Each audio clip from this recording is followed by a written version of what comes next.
गौतम बुद्ध का जीवन हर किसी के लिए प्रेरणादायी है। गौतम बुद्ध बौद्ध धर्म के प्रवर्तक थे। इनका जन्म 483 ईस्वी पूर्व तथा महापरिनिर्वाण 563 ईस्वी पूर्व में हुआ था। बचपन में उनको राजकुमार सिद्धार्थ के नाम से जाना जाता था। बौद्ध ग्रंथों के अनुसार गौतम बुद्ध के जन्म से 12 वर्ष पूर्व ही एक ऋषि ने भविष्यवाणी की थी कि यह बच्चा या तो एक सार्वभौमिक सम्राट या महान ऋषि बनेगा। 35 वर्ष की आयु में उन्हें ज्ञान की प्राप्ति हुई थी। वह संसार का मोह त्याग कर तपस्वी बन गए थे और परम ज्ञान की खोज में चले गए थे। आइए आज हम आपको सिद्धार्थ के महात्मा बुद्ध बनने तक के सफर के बारे में बताते हैं। जन्मकाल। बुद्ध का गोत्र गौतम था। बुद्ध का वास्तविक नाम सिद्धार्थ गौतम था। उनका जन्म शाक्य गणराज्य की राजधानी कपिलवस्तु के निकट लुम्बिनी में हुआ था। बुद्ध के जन्म के 7 दिन के भीतर ही उनकी माता का देहांत हो गया था। उनका पालन पोषण उनकी मौसी गौतमी ने किया था। शिशु का नाम सिद्धार्थ रखा गया था। शाक्य वंश के राजा शुद्धोधन सिद्धार्थ के पिता थे। सिद्धार्थ के जन्म से पूर्व हुई भविष्यवाणी से परेशान होकर उनके पिता ने उन्हें तपस्वी बनने से रोकने के लिए राजमहल की परिधि में रखा। गौतम राजसी विलासिता में पले बढ़े, बाहरी दुनिया से आक्रांत, नृत्य करने वाली लड़कियों द्वारा मनोरंजन, ब्राह्मणों द्वारा निर्देशन और तीरंदाजी, तलवारबाजी, कुश्ती, तैराकी और दौड़ में प्रशिक्षित किए गए थे।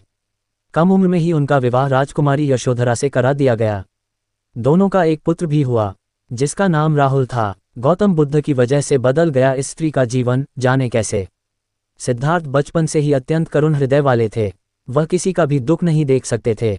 इतने प्रयासों के बाद भी 21 वर्ष की आयु में उनके अपने राज्य कपिलवस्तु की गलियों में उनकी दृष्टि 4 दृश्यों पर पड़ी। ये दृश्य थे एक वृद्ध विकलांग व्यक्ति, एक रोगी, एक पार्थिव शरीर और एक साधु। इन 4 दृश्यों को देखकर सिद्धार्थ समझ गए थे कि सबका जन्म होता है, सबको बुढ़ापा आता है, सबको बीमारी होती है और एक दिन सब मृत्यु को प्राप्त होते हैं। इससे व्यथित होकर उन्होंने अपना धनवान जीवन, अपनी पत्नी, पुत्र एवं राजपाट का त्याग करते हुए साधु का जीवन अपना लिया और जन्म, बुढ़ापा, दर्द, बीमारी और मृत्यु से जुड़े सवालों की खोज में निकल गए। ज्ञान की प्राप्ति। सिद्धार्थ ने अपने प्रश्नों के उत्तर ढूंढने शुरू किए। समुचित ध्यान लगा पाने के बाद भी उन्हें इन प्रश्नों के उत्तर नहीं मिले। फिर उन्होंने तपस्या भी की लेकिन अपने प्रश्नों के उत्तर नहीं मिले। इसके बाद कुछ और साथियों के साथ अधिक कठोर तपस्या प्रारंभ की। ऐसे करते हुए 6 वर्ष व्यतीत हो गए।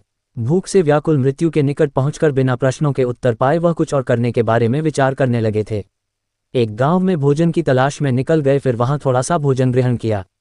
इसके बाद वह कठोर तपस्या छोड़कर एक पीपल के पेड़, जो अब बोधिवृक्ष के नाम से जाना जाता है, के नीचे प्रतिज्ञा करके बैठ गए कि वह सत्य जाने बिना उठेंगे नहीं। वह सारी रात बैठे रहे और माना जाता है यही वह क्षण था जब सुबह के समय उन्हें पूर्ण ज्ञान की प्राप्ति हुई थी। उनकी अविद्या नष्ट हो गई और उन्हें निर्वाण यानी बोधि प्राप्त हुई और वे 35 वर्ष की आयु में बुद्ध बन गए। बुद्ध को शाक्य मुनि के रूप में भी जाना जाता है। 7 हफ्तों तक उन्होंने मुक्ति की स्वतंत्रता और शांति का आनंद लिया। प्रारंभ में तो वह अपने बोधि के बारे में दूसरों को ज्ञान नहीं देना चाहते थे। बुद्ध का मानना था कि अधिकांश लोगों को समझाना बहुत मुश्किल होगा। मान्यता है कि बुद्ध को स्वयं ब्रह्मा जी ने अपने ज्ञान को लोगों तक पहुंचने का आग्रह किया था, फिर वह इस पर सहमत हो गए। इस तरह उन्होंने अपना पहला धर्मोपदेश उत्तर प्रदेश के वाराणसी के पास सारनाथ में अपने पहले मित्रों को दिया था।